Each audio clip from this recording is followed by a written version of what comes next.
ሰላም እንዴት ናችሁ? የአክሳቲቭ ቤተሰቦች ዛሬ ደግሞ ፈላፈል እና ሐመስ አብረን እንሰራለን። ፈላፈሉን ለመስራት 1 ኩባያ ሽንብራ ዱቤ በ2 ኩባያ ውሃ አድርገን ለ24 ሰዓት እንዘፈዝፈዋለን።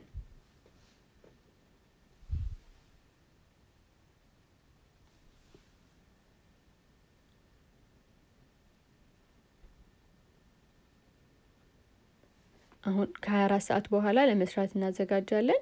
1 ኩባያ የሚሆን ፐርስሊ ነው የተጠቀምኩት።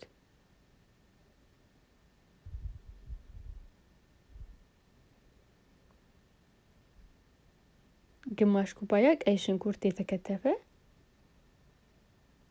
እኔ ቅመማ ቅመሞቹ ላም እንዲሉ ስለምፈልግ ነው መጀመሪያውኑ ከትፌና ፈጭቼ ነጭ ሽንኩርቱ ነው የሚያስገባው። ነጭ ሽንኩርትም 3 ፍሬ ነው የተጠቀምኩት። 1 ማንኪያ ከሙን፣ 1 ማንኪያ ቆንዶ በርበሬ፣ 1 ማንኪያ ጨው። ከሙን የተፈጨ ከሌላችሁ ያልተፈጨውም ይሆናል። ግማሽ ማንኪያ ደግሞ ቤኬንግ ሶዳ። እነዚህን አንድ ላይ አድርገን በደንብ እንፈጨዋለን።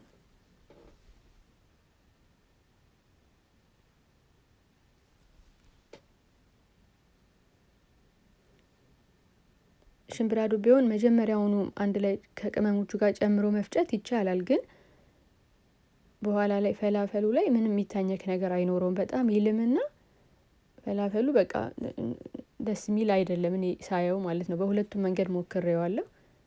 ስለዚህ ሽንብራ ዱቤውን ከላይ ጨምሬ ነው የምፈጨው።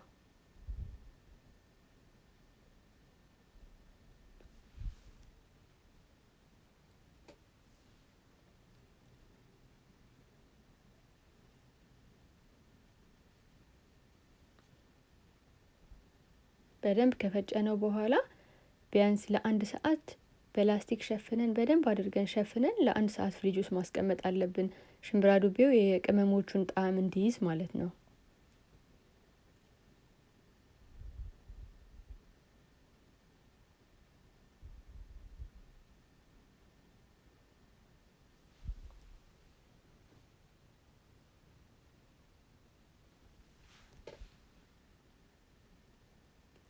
እስከዛ ድረስ እኛ ሐመሳችንን እንሰራለን።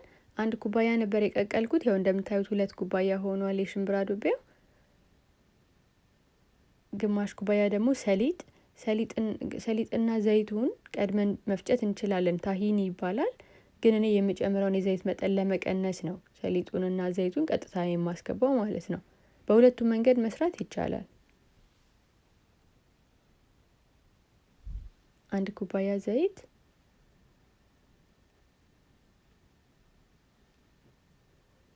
3 ፍሬ ነጭ ሽንኩርት፣ 1 ማንኪያ ጨውና ግማሽ ሎሚ የተጨመቀ፣ እሱን አንድ ላይ አድርገን በደንብ አድርገን ላም አድርገን እንፈጨዋለን። ያው እንደምታዩት እኔ ወፈር ያለው ለምንድነው? ቀጥታ ሰሊጡ ስላስገባሁት ነው። ሰሊጥና ዘይቱን ቀድማችሁ ብትፈጩት ሞር ከዚህ ለስለስ ይላል። ግን ያው ዘይት ብዙ ነው የምንጠቀመው ማለት ነው። ዘይት ነገሩ በጣም ይወዳል። ቢሆንም ግን ቢያንስ ሰሊጡም ዘይት ስላለው የዘይት መጠኑን የምንጨምረው ለመቀነስ ብዬ ነው አንድ ላይ የፈጨሁት።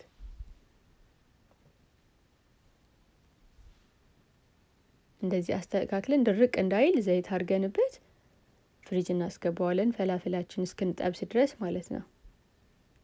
ፈላፈላችንን በምንፈልገው ቅርጽ እያደረግን በዘይት እንጠብሳለን። በኦቨንም መጋገር ይቻላል፣ ግን ሞር የሚጣፍጠው በዘይት የተጠበሰው ነው።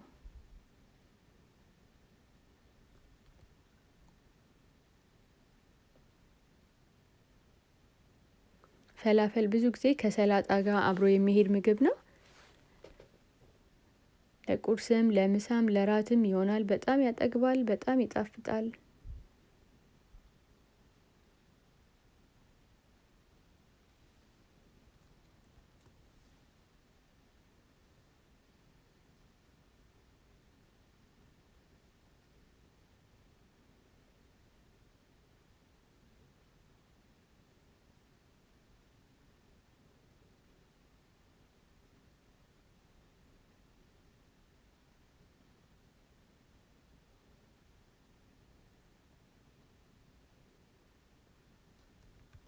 ይኸው ፈላፈላችን ደርሷል። አሁን ገበታችንን ደግሞ እናሰናዳለን ማለት ነው። ያን ሁላ ዘይት እንኳን አድርጌበት አሁንም እንደምታዩት ወፍራም ነው፣ ግን ውሃ በምንም ተአምር አይጨመርበትም። አሁንም ቢሆን ዘይት ነው የምናደርገው ከላይ ማለት ነው፣ ድርቅ እንዳይል። ይሄ በዳቦ ተቀብቶ ከቂጣ ጋር በጣም ነው የሚጣፍጠው።